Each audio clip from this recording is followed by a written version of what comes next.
poder e tua é a glória para sempre, amém. Vamos lá.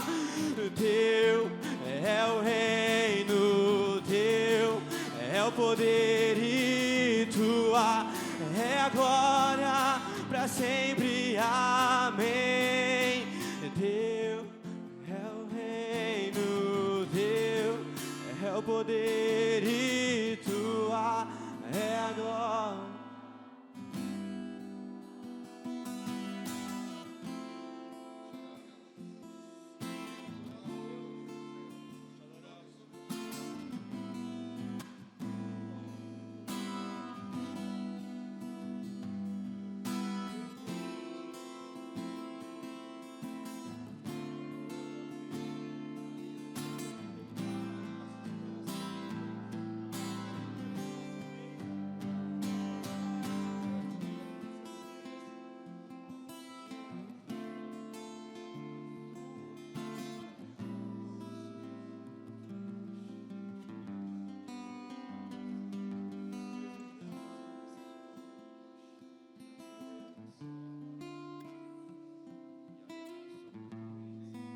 Obrigado, Jesus. Obrigado, Senhor, por estarmos aqui. Obrigado porque em Ti verdadeiramente nós somos livres. Obrigado porque em Ti, Senhor, a família pode ser estruturada, a família pode ser feliz. Obrigado, Senhor, porque o Senhor é o nosso padrão de liderança. Obrigado, Senhor, porque o Senhor é o nosso padrão de pai. Obrigado, Senhor, porque o Senhor é o nosso padrão de amigo. Obrigado, Senhor, porque o nosso Senhor é um Deus de misericórdia, um Deus de bondade. A Tua palavra diz que Tu és o Deus de toda consolação. Nós Te louvamos, Senhor, porque o Senhor se relaciona com a gente, porque o Senhor é o bom pastor, aquele que dá a vida pelas ovelhas, aquele que faz o órfão e a viúva se sentir amado, aquele que faz o rejeitado ser suprido, aquele que nos acolhe em Teus braços como ninguém pode acolher, porque o Seu amor é grande, o Seu amor é incondicional, o Seu amor é incomparável, não há outro igual a Ti, Senhor. Nós somos gratos pelo privilégio de estarmos aqui, Senhor. Obrigado por esta igreja, Senhor. Obrigado, Senhor, por cada irmão que o Senhor tem levantado neste lugar. Nós Te louvamos, Senhor.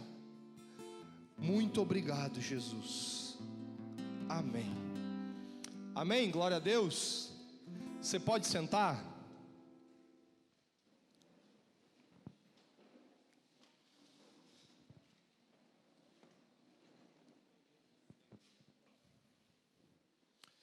Amém. Queridos, alguns estavam participando ali das reuniões dos setores, e nós estamos organizando a consolidação da igreja, para realmente fazermos uma boa recepção e tal. Eu gostaria de pedir para todos os líderes de célula que participaram dessa consolidação, se ficou alguma dúvida sobre a consolidação, converse com o seu líder de setor, tire dúvidas com ele. Se precisar, converse comigo também. Por quê? Porque a consolidação da igreja ela é muito, muito, muito importante. E a gente realmente quer ter um padrão de excelência naquilo que a gente faz. Então a consolidação da igreja, ela precisa acontecer com excelência. Muito bem. Então, talvez se tem alguma parte que você não entendeu, você não sabe como que vai funcionar. Não entendi. É melhor você perguntar 10 vezes a mesma coisa do que não perguntar e acabar não conseguindo fazer da forma que a gente gostaria, né? Que a gente crê que o Senhor também gostaria que acontecesse. Então a gente está totalmente aberto. Se você precisar conversar, tirar qualquer dúvida, né? Estamos à disposição, eu e os líderes de setor, amém? Cadê os líderes de setor aí? Amém? O paranaense lá que está hoje representando o missionário Felipe. Glória a Deus, tá, queridos? A ideia é já a partir desse próximo fim de semana a gente colocar a consolidação para funcionar. A irmã Ruth está por aí? Está lá ela, achei. Depois, no final do culto de ensino, eu quero conversar contigo. Vai ser bem legal. Só para mim não esquecer. Amém, queridos? Tudo certo aí, Gugu? Moço que está louco para casar? Ah, certinho. Ah, quem é que não sabe? Amém, irmãos? Queridos, igreja funcional no lar. Vamos falar um pouquinho sobre a igreja funcional no lar. Pode passar? Tu conservarás em paz aquele cuja mente está em ti, porque ele confia em ti. Outras versões falam: tu conservarás em paz aquele cujo propósito está em ti, porque ele confia em ti. Queridos, queria falar um pouquinho sobre a igreja funcional no lar e falar um pouquinho a respeito da identificação que nós precisamos ter a respeito do propósito de Deus nas nossas vidas. E note que duas versões bíblicas, uma fala sobre o propósito que está no Senhor, como consequência de uma confiança, e a outra versão bíblica fala sobre a mente que está no Senhor. Por quê? Porque nas versões está uma palavra diferente, mas é óbvio que para viver o propósito do Senhor, eu preciso ter a mente no Senhor. Aquilo que é importante para o Senhor precisa ser importante para mim. O desejo de Deus é que eu viva o seu propósito, e óbvio, o chamado geral do Senhor é que todos possam anunciar o Evangelho, todos possam discipular, né, a fim de serem canais de bênção para que pessoas venham conhecer o Senhor. Mas no corpo de Cristo existem funções específicas para cada um. E como é importante a gente discernir isso, por quê? Porque quando eu entendo aquilo que Deus me chamou para fazer, quando você entende aquilo que Deus chamou você para fazer, ao ver alguém ser bem sucedido naquilo que faz, dentro de você não vem um senso de frustração. Porque você sabe que o que ele faz, Deus chamou ele como parte do corpo para fazer.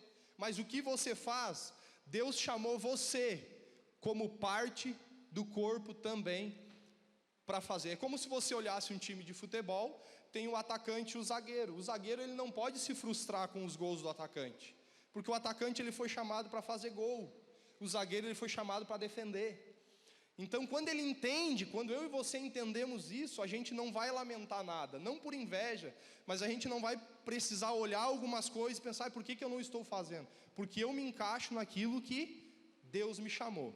E há uma promessa bíblica de que aquele que tem a mente no Senhor, aquele que confia no Senhor, ele vai ter uma paz em si. Tu conservarás em paz aquele cuja mente está em ti. Eu quero dizer algo para você, querido: não existe paz mais intensa do que a paz do propósito de Deus. Não existe paz mais intensa do que você saber que você está alinhado com Deus, fazendo o que Deus te chamou para fazer. Não existe realização maior. A gente às vezes pensa em muitas coisas, mas o propósito de Deus não é aquilo que é mais fácil para nós. Muitas vezes é aquilo que é mais difícil, mas é aquilo que dentro de nós vai trazer um senso de realização. E o que é interessante é que Deus ele conhece o nosso coração. No meio do propósito de Deus e tudo que a gente faz para Deus, queridos, a gente pode fazer muitas coisas, a gente pode sorrir para as pessoas ao nosso lado, mas Deus sabe se dentro de nós aquele mesmo sorriso do rosto existe. E geralmente quando a gente não está fazendo o que Deus chamou para fazer, a gente pode até sorrir uns para os outros, mas dentro de nós existe um senso de tristeza e de frustração, porque realização é só no propósito de Deus. É ali que você se identifica, é ali que você tem força. Pode passar.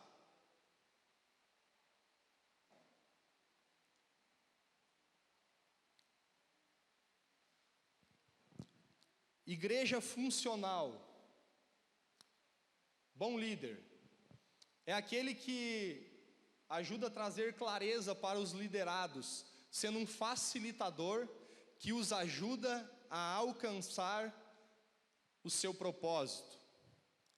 Muitos são os planos no coração do homem, mas o que prevalece é o propósito do Senhor. Provérbios 19, 21. Querido, um bom líder, e quando eu falo a respeito de ser um bom líder, eu quero dizer para você que nós entendemos que nem todos de fato foram chamados para liderar células, grupos caseiros, mas eu quero dizer para você que é um privilégio liderar uma célula, que é um privilégio ser um anfitrião, que é um privilégio realmente estar à frente de algum trabalho. Agora, quando você entende de Deus algo que você deve fazer, aí a coisa se torna diferente. E um bom líder, ele é um facilitador que ajuda as pessoas a alcançar o seu propósito em Deus. Como que uma igreja no lar ela pode ser funcional? Quando eu me permito ser um olheiro de Jesus.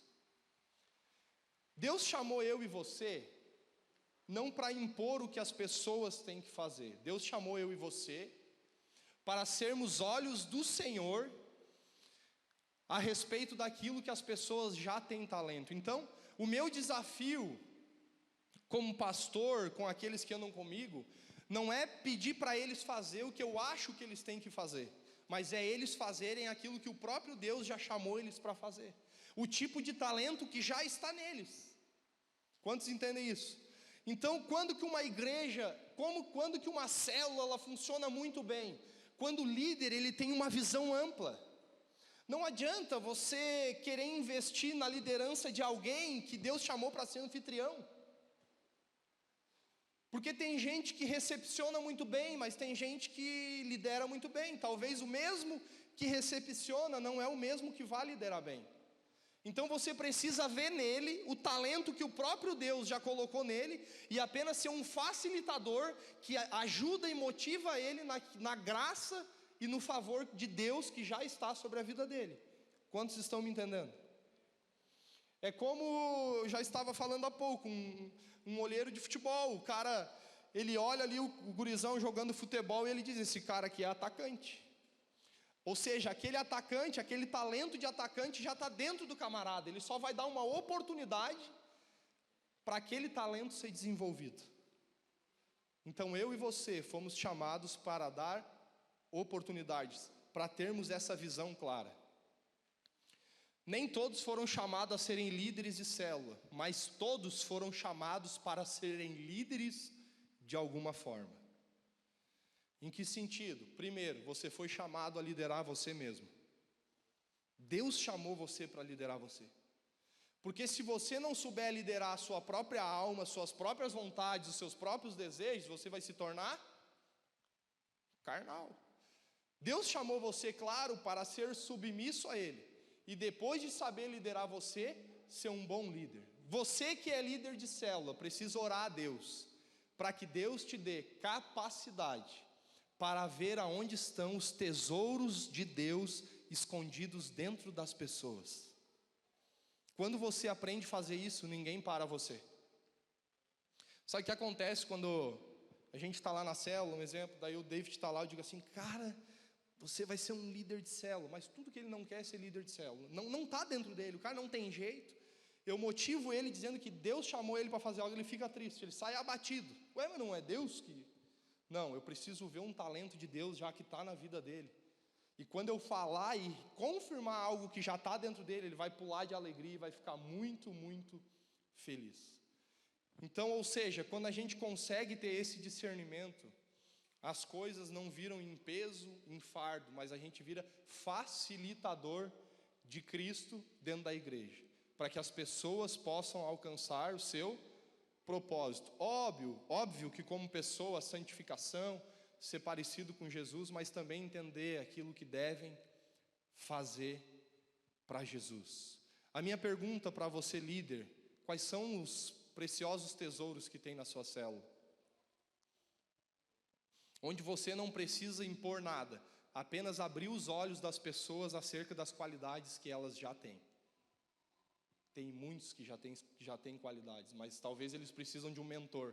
Sabe o que é ser mentor? Mentor é alguém que vê o futuro de acordo com o potencial que já está dentro da pessoa e apenas diz para ela: ó, o que está dentro de você é aquilo lá na frente, tá vendo? Isso está dentro de ti, só tem que ser desenvolvido. E aí quando a pessoa ouve isso, isso testifica com o Espírito, com aquilo que Deus colocou dentro dela, então ela vira uma bomba quando ela recebe uma mensagem dessa, quando ela recebe uma palavra dessa. Tudo que ela quer é alcançar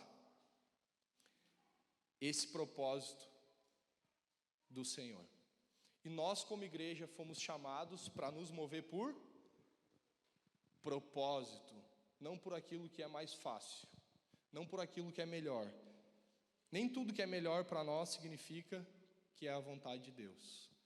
Provérbios 16:1, a palavra do Senhor diz: o coração do homem pode fazer planos, mas a resposta certa vem dos lábios do Senhor.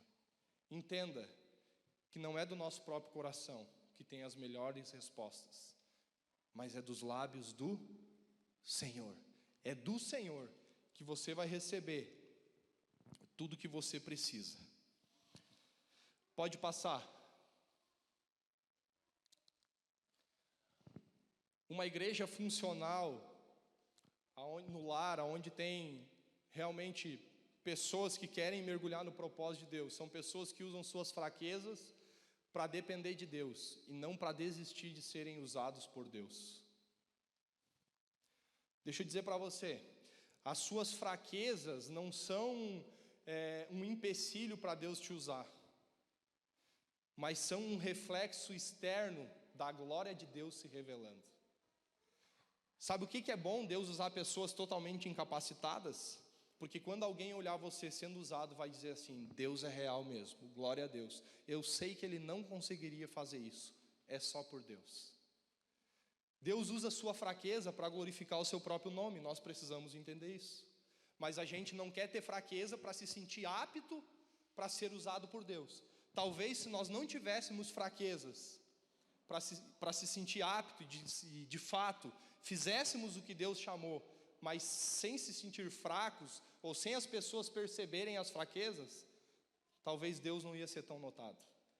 E Deus quer nos movimentar, eu e você, mas para que o seu próprio nome seja notado no meio da igreja. Deus não tem problema de usar pessoas que têm fraquezas. Deus tem problema em usar pessoas que não dependem dele quando reconhecem que são fracas. Esse é o problema. Nós podemos ser fracos, mas o que Deus espera de mim e de você é: Senhor, eu vou depender totalmente de Ti agora. Se o Senhor me chamou para isso, eu vou fazer. E nós precisamos entender, queridos, nós podemos fazer muitas coisas aqui na terra, mas o que vai prevalecer é aquilo que é eterno. O que vai prevalecer é aquilo que vem do coração de Deus. As coisas da terra vão passar. E que nós possamos ter esse coração, então, de olhar as nossas fraquezas e dizer: mas Deus é poderoso, Deus ele pode me usar. Deus usou Moisés, Deus usou Isaías, Deus usou Jeremias. Por que Deus não pode usar você? Deus pode usar você. E o desejo de Deus, de fato, é usar você. Nós já conversamos com muitas pessoas, e quando a gente conversa com algumas pessoas, a gente pergunta: você quer alcançar tal lugar? A maioria diz que quer. Alguns você conversa e diz: você quer ser um pastor? Eu quero. Agora você precisa estar disponível para Deus, para o processo até chegar ao pastorado. Querer não é porque você quer que significa que você está disponível para o processo de Deus. Muitos se frustram com aquilo que querem, porque querem, mas não estão disponíveis para o processo de Deus que vai te levar até esse propósito. Então você precisa querer, mas você precisa também estar disponível. Existe um preço. Seja ser um empresário, você pode querer isso, mas você tem que estar disponível a esse processo, vai ter um preço. Ou você acha que você vai dormir e no outro dia você é um bom empresário? É um processo doloroso. Então, queira enfrentar esse processo. Vale a pena, vai ter gemidos? Obviamente que vai. Mas fazer a vontade de Deus é a melhor coisa que existe. dinheiro nenhum vai trazer a satisfação que o propósito de Deus traz para você. Você pode ganhar 20 mil reais por mês, mas nada vai satisfazer você e deixar você tão feliz quanto o propósito de Deus. Nos últimos dias, a minha esposa trabalhando na empresa onde o pastor Vini está agora, no Ofertão, ela dizia para mim assim: amor, eu poderia ganhar 10 mil reais, eu não iria estar plena, satisfeita, porque eu sei que eu não estou fazendo aquilo que Deus falou para mim com 14 anos, se eu não me engano, que era para fazer. Claro que ela estava honrando o trabalho, porque o Senhor estava dando para aquele tempo, existia um processo, mas ela disse: eu não estaria feliz. E no dia que ela foi sair da empresa, ela foi conversar com a dona da empresa, ela disse assim: estou saindo. A dona da empresa disse assim para ela: tá, mas o teu problema é salário? Em outras palavras, ela estava dizendo: se o problema é aumento, vamos ver um aumento para você. E depois ela ouviu, se eu não me engano, do gerente, não me lembro o nome do rapaz, que ele disse para ela assim: olha, é uma pena, Carol, que você está saindo da empresa, porque eu estava contando com você, para daqui um tempo, você, quem sabe, assumir as redes grandes. Ou seja, ela não ia mais vender, não que são mercados pequenos, a gente não acha que é mercado pequeno, por exemplo, Compre Bem, Mercado da Família, provavelmente ela não iria mais vender para esses mercados, ela ia vender para toda a rede do Assum nacional, ia pegar só essas redes grandes. O que isso significa? Que ela ia trabalhar muito menos e iria ganhar muito mais, com a comissão proporcional. Mas ela disse: isso não é isso que me alegra, não é isso que me deixa feliz. E sabe, queridos, eu contando para você, talvez até pareça ser um pouco bonito, assim, olha só. Mas é bonito de contar. Quando você ouve o patrão fazer essa proposta, não é bonito. Quando você ouve o patrão falar uma coisa dessa, porque a gente não está num corpo glorificado ainda, né? Não está no Xaragadaia todo. Ainda tem um sanguezinho correndo aqui. É verdade ou não? Você acha que a gente não tem que se policiar? Sim ou não? Claro que tem.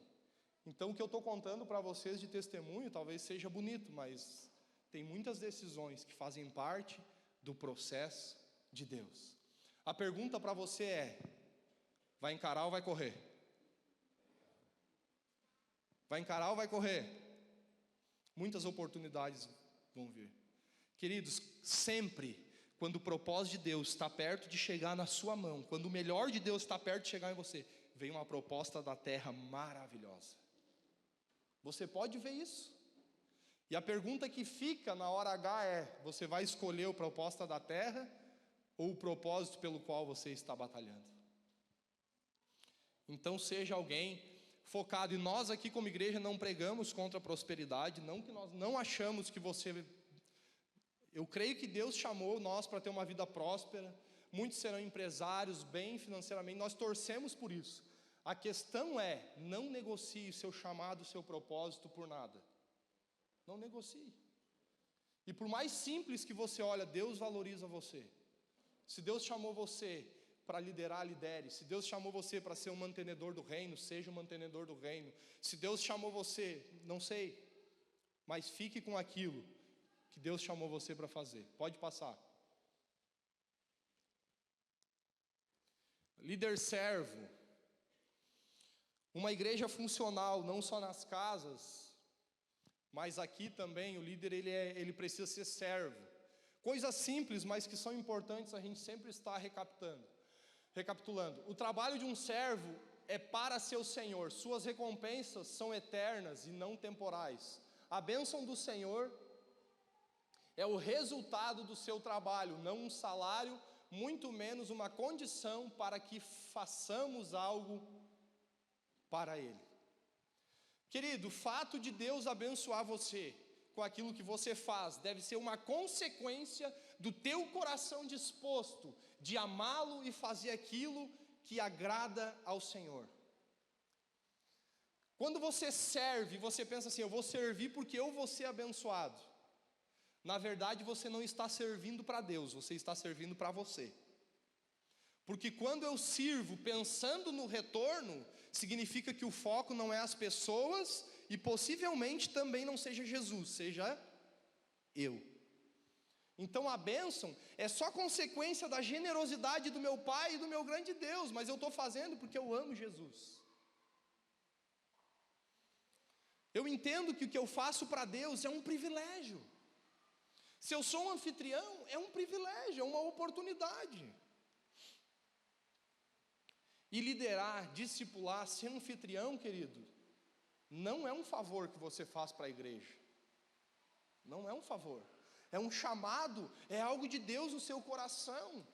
É um temor que precisa ter dentro de você. E um privilégio, uma consciência de que você foi escolhido para fazer isso. Que poderia ter sido outra pessoa. E de que se você não fizer, o reino não vai parar. Porque o reino não se limita a você, Deus vai levantar outro.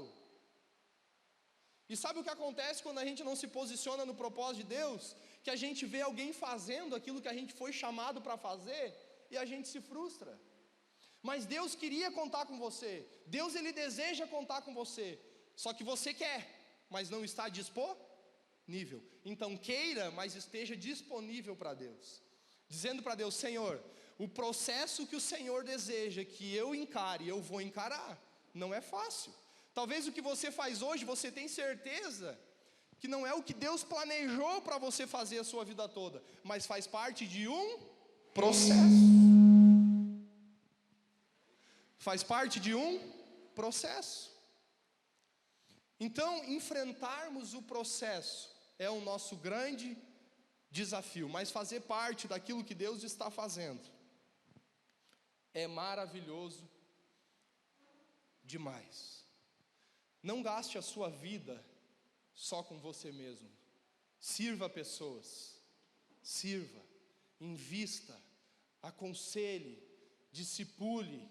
Se for preciso, acorde de madrugada para expulsar demônio. Faça o possível para servir. Faça como o apóstolo Paulo disse: eu me gastarei e me deixarei gastar em prol da vossa alma. Porque ainda com as nossas fraquezas, ter a oportunidade de servir a Deus é um grande privilégio. É um grande privilégio. 2 Coríntios 4,17, a Bíblia diz: porque a nossa leve e momentânea tribulação produz para nós eterno peso de glória acima de toda comparação, não atentando nós para as coisas que se veem, mas para as que não se veem, porque as que se veem são temporais, as que não se veem são eternas. Faça aquilo que é eterno, entenda que a dificuldade de hoje está te aperfeiçoando e trazendo um peso de glória. Por que é um peso de glória? Porque quanto mais aperfeiçoado, mais você também está próximo da eternidade, daquilo que não se termina. O verdadeiro servo, ele não para de servir por causa da tribulação. Agora eu estou com muita tribulação, não posso servir. O inimigo se levantou, agora que é hora de servir para dar voadeira nele. Você vai conversar com a pessoa, Satanás se levantou, o inimigo está vindo com tudo. Parece que Jesus ficou fraquinho. É a ovelhinha que olha para o diabo e faz bé, e se encolhe. Será que Jesus ficou fraco? Claro que não. Se o diabo se levantou, querida, é porque Deus espera um posicionamento meu e seu, mas ele se levantou foi para cair. Não foi para derrubar eu e você, não foi para nos tirar do propósito. O pastor Norton disse aqui que o diabo é o diabo de Deus. Em que sentido? Que o diabo faz só aquilo que Deus permite. As maldições, elas existem, não porque Deus deseja judiar você, não. Eu vou permitir essa maldição porque eu quero ver o Charles lascado, arrebentado. É uma forma de Deus espremer o Charles para trazer o Charles de volta ao propósito de Deus, a se relacionar com Deus, a se santificar para Deus, a viver o propósito de Deus. Então entenda que quando o diabo se levanta, ele não se levanta para te derrubar. Ele se levanta para cair, para que você seja aperfeiçoado através da tribulação, que a Bíblia diz em 2 Coríntios 4,17, que é leve e momentânea e que produz eterno peso de glória. Foque naquilo que é eterno. Se você focar naquilo que é terreno, os seus filhos serão terrenos como você. Não adianta você ficar simplesmente impondo as mãos sobre os seus filhos, dizendo: eu declaro aqui um homem espiritual, cheio do Espírito, cheio disso, cheio daquilo. Isso é importante? Claro que é. Mas se ele vê carnalidade todos os dias, você acha que essa oração vai resolver tudo? Não vai, querido. É importante a oração? Sim, mas alguém que se posiciona de acordo com a oração. Porque você decreta algo no mundo espiritual, mas você também se posiciona de acordo com aquilo que você ora. E você não só dá uma ordem no mundo espiritual, mas o seu filho, ele aprende com o seu exemplo, com aquilo que você faz. Quanto mais escolhas espirituais você faz, mais ele vai querer fazer escolhas espirituais. Nem tudo se resolve simplesmente com a oração. Não é que Deus deixou de ser poderoso, óbvio que Ele pode fazer, mas é que Deus espera de mim e de você um posicionamento. Deus, Ele conta comigo e com você. Pode passar.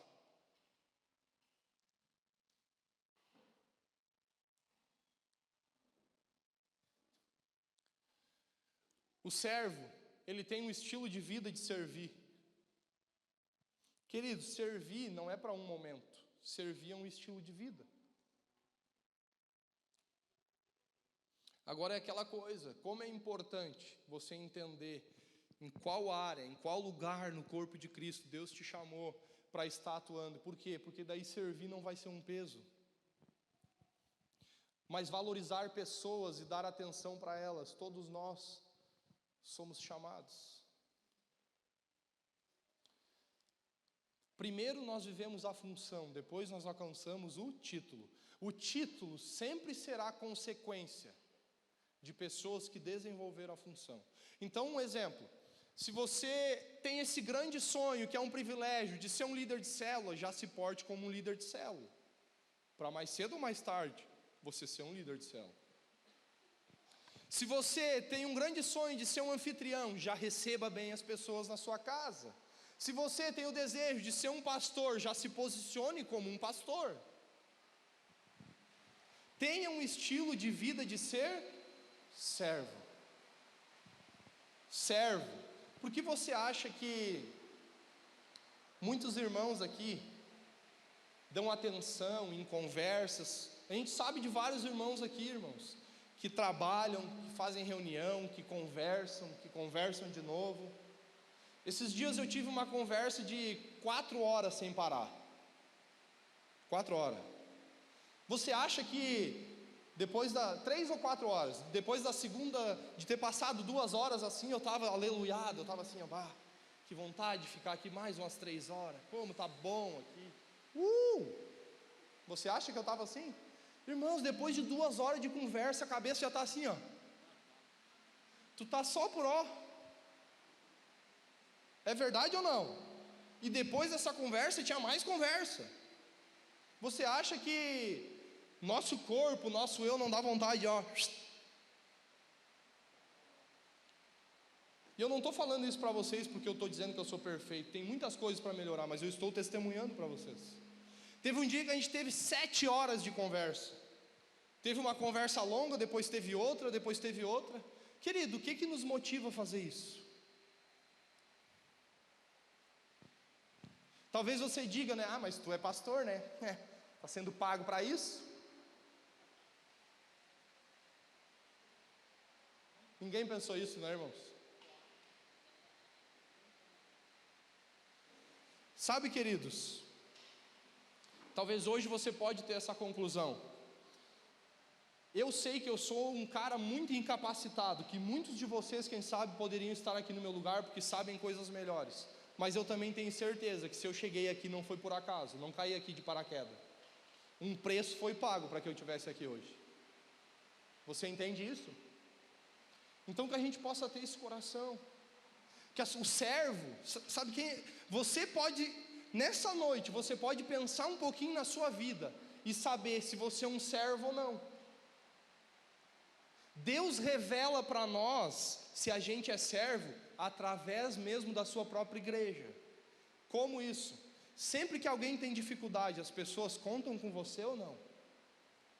Se talvez você é um do que as pessoas menos contam, talvez no dia que elas precisaram você não estendeu a mão, ou talvez você nem sempre mostrou que estava disponível. Eu acho interessante que quem é servo, geralmente quando alguém tem uma dificuldade, vai direto naquela pessoa: você pode me ajudar? O Moa é um cara servo, não é porque é meu tio, mas é um cara servo. O Moa, você liga para ele qualquer hora, qualquer dia, é parceria. Não estou dizendo para a gente ser irresponsável, nem que ele é responsável, mas é parceria. Você sabe que se precisar dele, ele está ali. Isso é um cara servo. Eu não sei o que acontece, ninguém conta comigo. Por que será? Não estou falando isso para ser pesado, mas para você refletir um pouquinho. O líder servo tem disposição de lavar os pés dos discípulos e através disso encontrar respeito, gerando assim discípulos que sejam servos. Em João capítulo 13 nós vemos Jesus lavando os pés dos discípulos. Jesus ele quer lavar os pés de Pedro, Pedro não quer. Jesus fala: se eu não lavar os teus pés, tu não tem parte comigo, então me lava o corpo inteiro. Já dá aquela exagerada assim. Mas no versículo 4 a Bíblia diz que Jesus, ele largou a sua capa e pegou uma toalha para lavar os pés dos discípulos. Jesus é Jesus. E quando ele larga a sua capa, em outras palavras, ele estava dizendo: eu estou largando o meu título para lavar os teus pés. Porque o maior título que eu posso ter é o título de servir, não o meu cargo. Porque respeito, querido, não se adquire gritando, não se adquire dizendo: me sigam, seus hipócritas rebeldes. Não, respeito a gente adquire servindo, onde as pessoas olham a nossa vida e se constrangem por aquilo que a gente faz, pelo nosso coração de servir, por aquilo que a gente é, e a gente só passa a fazer aquilo que a gente é. Olha, eu posso ser o pastor, eu posso ser o líder, mas eu quero lavar os teus pés hoje, eu quero cuidar de ti hoje, pode contar comigo. Então a gente vai ter respeito. O Samuca fala que uma das coisas que atraiu ele para começar a congregar aqui com a gente foi a seriedade que ele viu no pastor Norton, no começo da caminhada, que viu que realmente ele era um homem sério, né? Por quê? Porque é isso, irmãos, que realmente vai passar aquele senso de ser genuíno, de ser verdadeiro. E é isso que nós precisamos, sermos servos, lavar os pés dos discípulos, ter esse tipo de coração. Pode passar.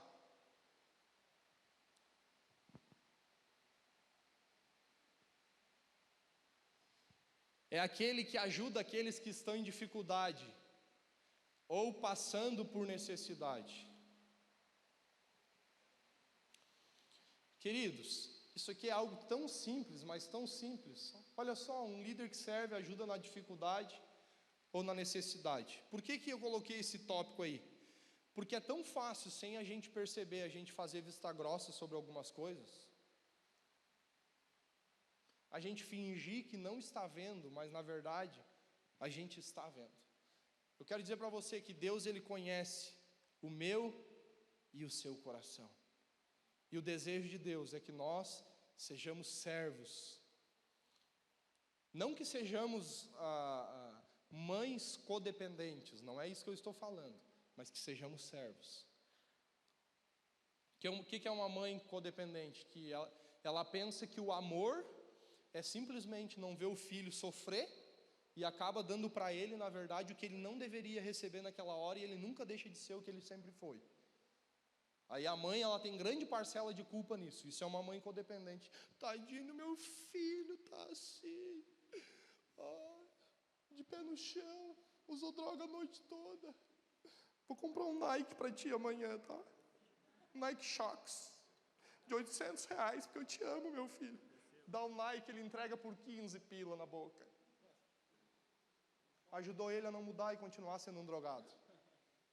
Amar é deixar sofrer muitas vezes, porque isso faz parte de um processo. Eu não estou culpando mãe e nem pai aqui, mas tem muito pai e muita mãe que tem grande parcela de culpa daquele filho que não muda de vida, porque você está sempre alimentando aquele filho para que ele continue assim. A sua intenção é boa, você faz isso porque você o ama, mas não percebe que o prejudica. Então nós queremos ter esse amor, mas esse amor que tem os olhos abertos, né?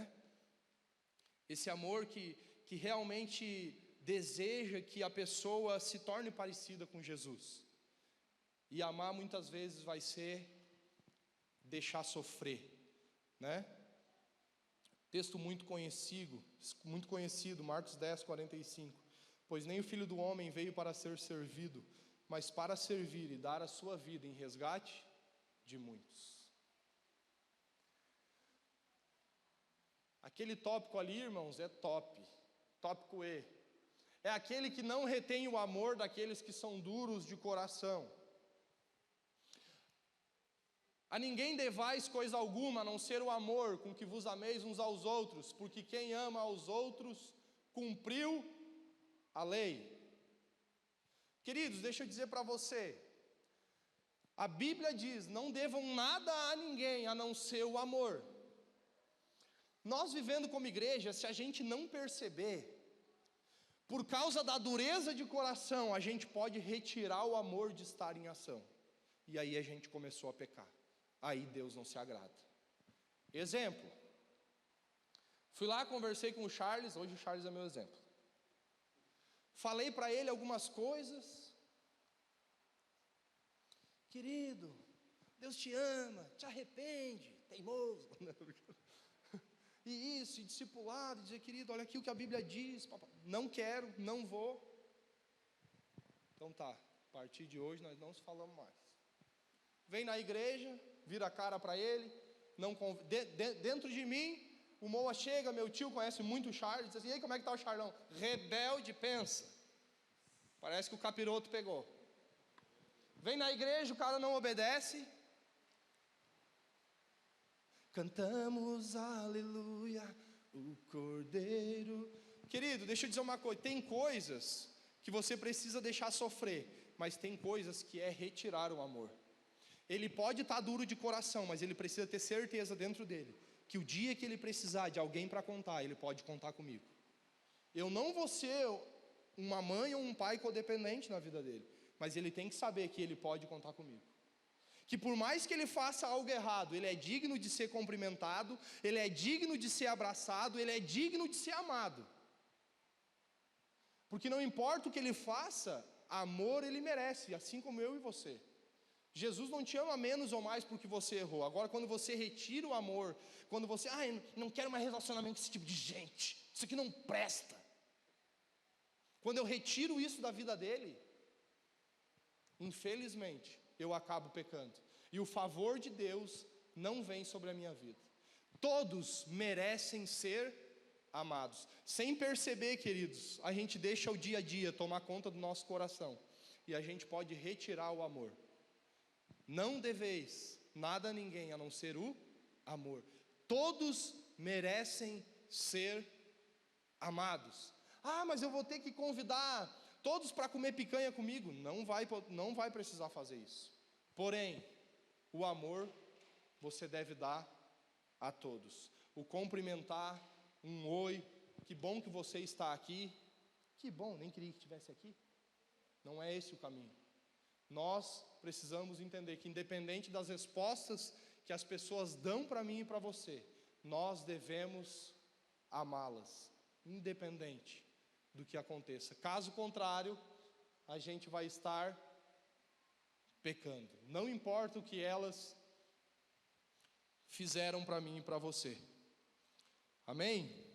Amém ou não amém?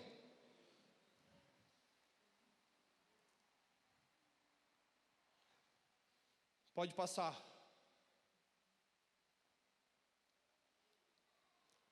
Abra comigo a palavra de Deus em João capítulo 10, versículo 10, por favor.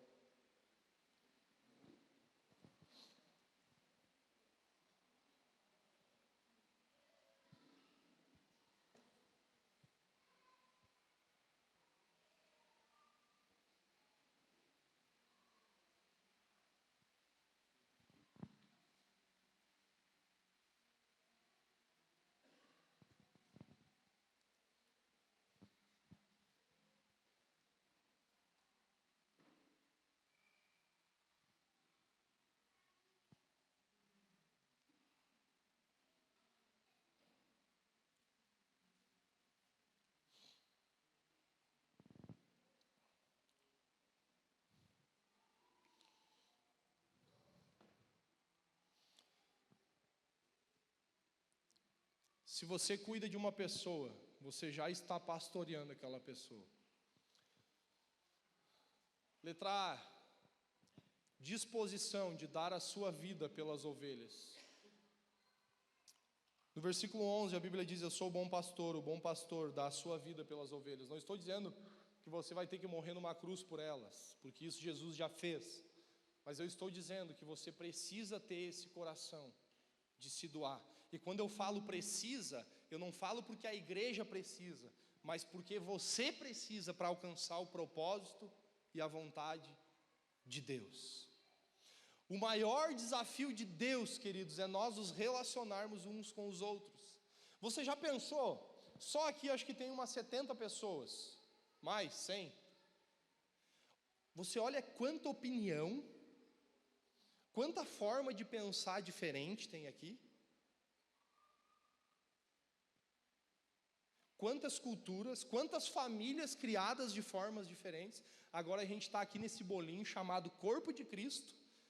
E Jesus é como se estivesse aqui e dissesse assim: se acertem agora e alcancem o meu propósito como minha noiva, vocês todos juntos. Olha que maravilhoso. Olha que desafio também. É um desafio ou não é? Mas esse é o desafio de Deus. Querido, não tem nada mais que me aperfeiçoe a minha vida do que as pessoas. Do que você mesmo que está me olhando. Esse rostinho aí, que me olha, que parece um santinho. Do que a minha esposa, do que eu para você. Quem sabe você está me olhando aqui dizendo: bah, esse pastor aí me trabalha no meu vaso. Só me irrita. Mas Deus me levantou para que você se torne uma pessoa melhor mesmo. Isso aí faz parte. Fique tranquilo, fica relax, relaxa. Sabe quando eu estou pregando assim, e você pensa assim: alguém contou para esse miserável algo da minha vida, está me dando recadinho de púlpito. É para você ser trabalhado no vaso. Eu nem pensei em você, querido. Se tem uma coisa que eu não faço, é ficar dando recadinho. Se eu tiver que falar algo, eu falo para você. Mas é claro que o que é abordado aqui vai que é uma flecha. Eu sei que vai. Serve para mim, não vai servir para vocês também? A gente está tudo no mesmo barco. Mas Deus levantou a esposinha que está do lado para você se tornar melhor. Para eu me tornar melhor. E a minha me irrita, irmãos. A tua também te irrita, não? Mas faz parte, é Deus trabalhando a nossa vida. Então precisamos compreender isso. Disposição de dar a vida pelas ovelhas. O bom pastor, ele conhece as ovelhas.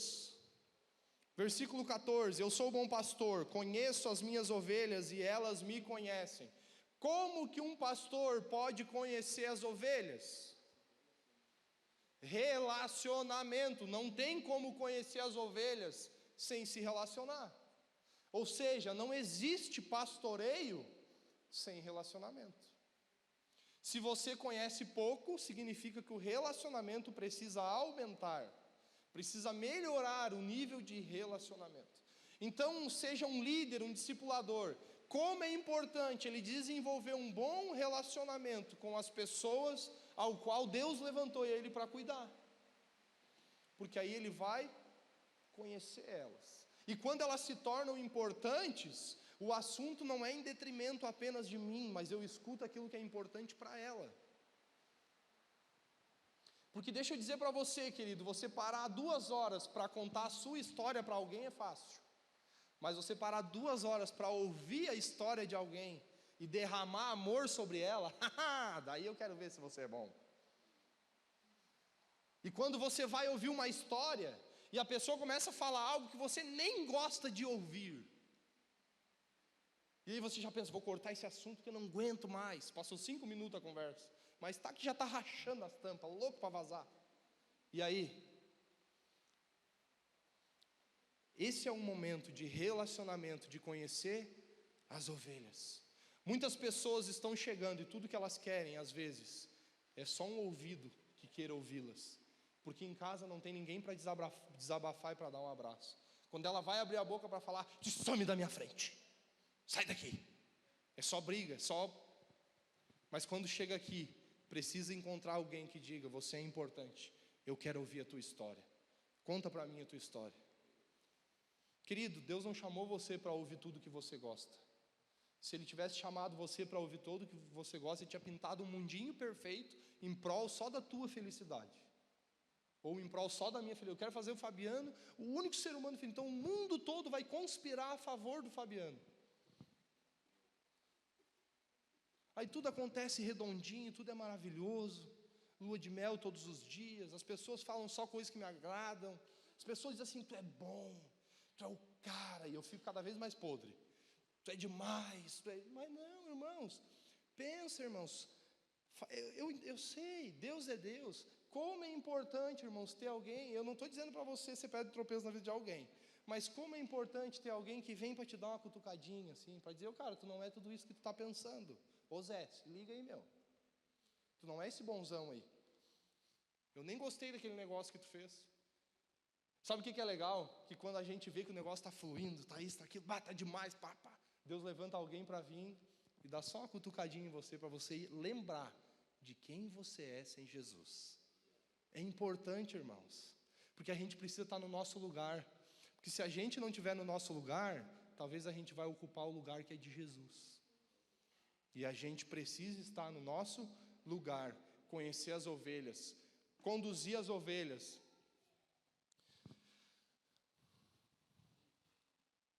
Versículo 15: assim como o Pai me conhece, eu conheço o Pai, eu dou a minha vida pelas ovelhas. Tenho outras ovelhas que não são desse aprisco, é necessário que eu as conduza também.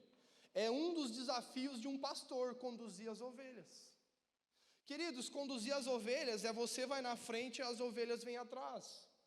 Você não está tocando uma charrete, que você fica atrás com uma soiteira. Não é assim. As ovelhas, elas precisam ver em você o coração de Jesus. E ao olharem para você, elas querem seguir você, porque você é parecido com Jesus. Olha a consequência disso: elas ouvirão a minha voz, e haverá um só rebanho e um só pastor.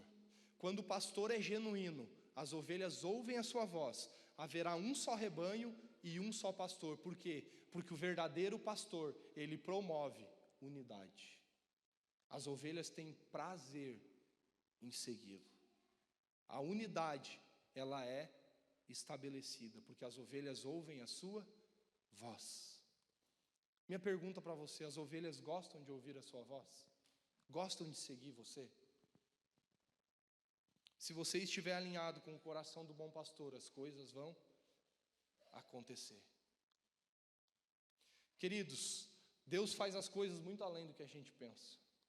Ser um bom líder de célula, um bom pastor, começa em coisas pequenas que você faz na sua célula. Ser um bom anfitrião começa em coisas pequenas. Estou motivando você a alcançar um nível de excelência.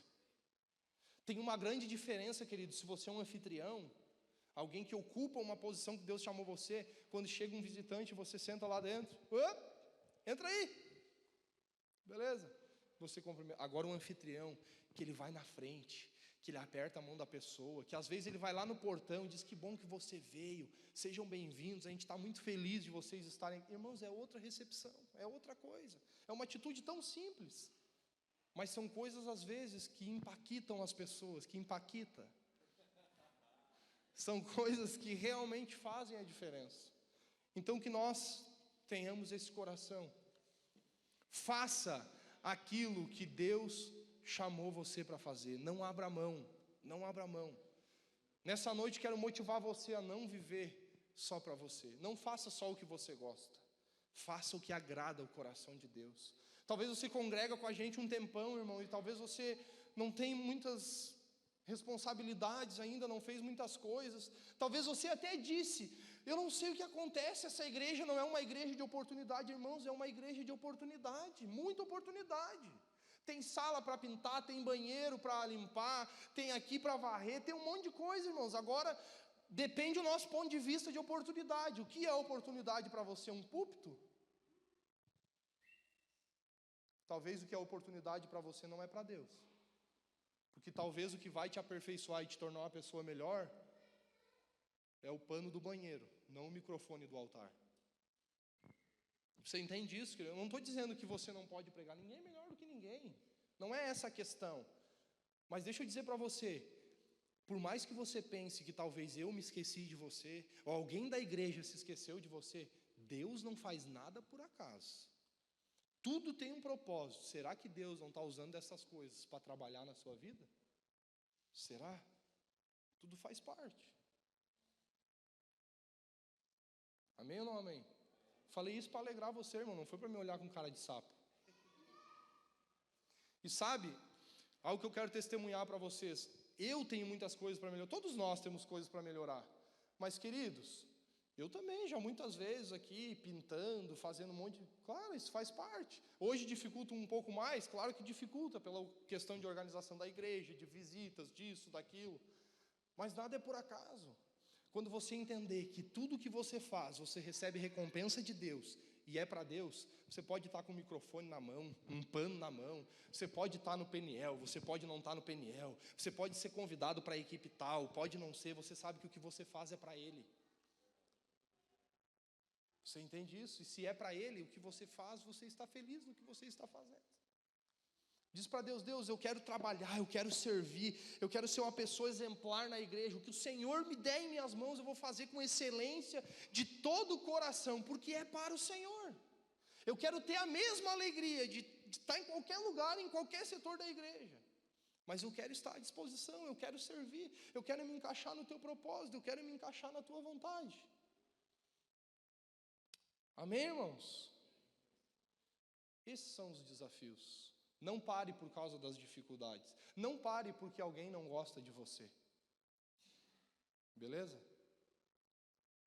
Irmãos, eu já desci do púlpito aqui, ó, de ter gente vir e falar para mim assim, olha, o fulano de tal tem pavor de ti, e eu na mesma hora ir lá e abraçar a pessoa. Dá vontade da voadeira ou não? Sou ser humano também, irmãos. Sou ser humano. Você acha que é bom você pregar? Você saber que você... Que nem aqui, ó, ministrar uma palavra de domingo. Eu não sei para você, né, mas para mim eu acho muito difícil pregar. Ler 3 versículos é barbado. Agora você falar o que Deus quer, falar para a igreja com temor, através de um devocional, aí nós mudamos o contexto da coisa. Irmãos, é muita meditação, não é vamos folhear a Bíblia ali, vamos ver o que dá.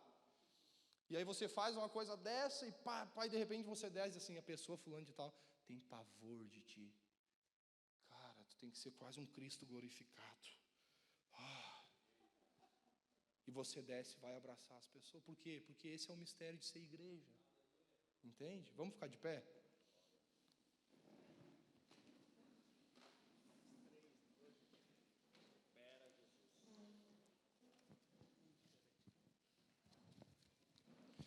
Amém, queridos? Que você saia daqui motivado, feliz. Que você ore nesses dias dizendo, Senhor, o que o Senhor quer me usar? Eu vou ser usado por Ti, não importa a dificuldade. Eu quero fazer o que Tu me chamou para fazer. Quando Jesus voltar, querido, Ele, ainda que seja importante, que seja legal como família adquirir algumas coisas, mas Jesus não vai perguntar quantos carros Tu tem, quantas casas Tu tem. Jesus vai querer saber o que você fez com o propósito que Ele entregou nas suas mãos, com o chamado que Ele te chamou. O que você fez pela minha igreja? Fiquei criticando e curtindo. Seja alguém, aproveita a oportunidade, querido. Jesus está voltando. Ele vem buscar uma noiva apaixonada. E quem é apaixonado por Jesus também é apaixonado por pessoas. Se você fala que é apaixonado por Jesus, mas não é apaixonado por pessoas, tem alguma coisa errada com a tua apaixonite. Porque quem ama Jesus ama pessoas. Amém? Feche seus olhos. Pai querido, eu te dou graças por esta noite, por tudo que o Senhor está fazendo. Dá-nos um coração de servo, Senhor. Eu abençoo a tua igreja. Eu declaro em nome de Jesus que o Senhor está levantando muitos líderes de célula poderosos aqui neste lugar. Homens que vão fazer aquilo que foram chamados para fazer, que entende que liderança não é um favor, mas é um privilégio do Senhor. que é algo que fazem para o Senhor e que vão colher no Senhor. Pai, em nome de Jesus, eu abençoo a tua igreja com muitos anfitriões, muitos pastores, profetas, mestres, evangelistas, apóstolos, muitas crianças servindo o Senhor, que nesses dias, Pai, espírito de sabedoria e de revelação sobre a tua igreja, um gás do Espírito sobre a vida de cada um. Aquele que está parado vai sair desse lugar incomodado, com disposição de servir. Aquele Senhor que tem a sua casa, que pode receber uma célula, que pode receber um GE, que pode receber pessoas, que pode fazer um café para os perdidos. Espírito Santo de Deus, incomoda essas pessoas, para que elas se alinhem com a tua vontade, Senhor. Em nome de Jesus, que os membros das células possam pegar juntos com os líderes, Pai, para a honra e glória do teu nome. Muito obrigado pelo seu grande amor e por tudo que o Senhor está fazendo, Pai. Te servir é um privilégio e não é um peso, Senhor. Um peso é andar escravo do pecado, servindo a Satanás, mas servir Jesus é um privilégio, é bom demais. E que a nossa família seja assim, Senhor. Em nome de Jesus, pais espirituais que geram filhos espirituais, em nome de Jesus. Amém e amém. Amém? Dê um forte aplauso a Jesus.